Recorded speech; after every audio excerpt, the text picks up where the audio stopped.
That's my ink.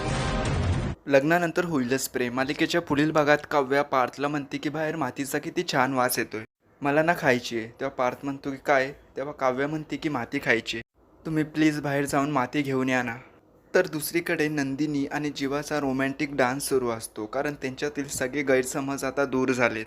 आपण आईबाबा नाही होऊ शकलो तर काय झालं, पण आपण एखादं बाळ ॲडॉप्ट करूया किंवा सरोगसी करूया. यातच त्यांनी आपला आनंद शोधला आहे. तर इकडे पार्थ आता पावसात भिजून घरात आलेला असतो, कारण काव्यासाठी माती घ्यायला तो पावसात बाहेर गेला होता. पण आता फर्शवर मातीचे सगळे त्याच्या पायांचे ठसे उमटलेले असतात आणि मानिनी तिथे येते. ती बघते की एवढ्या रात्री बाहेर कोण गेलं होतं आणि हे मातीचे पाय कोणाचे आहेत. तिला कळते की हे सगळं काही पार्थनेच केलं होतं, त्यामुळे ती पार्थवर खूपच रागवते.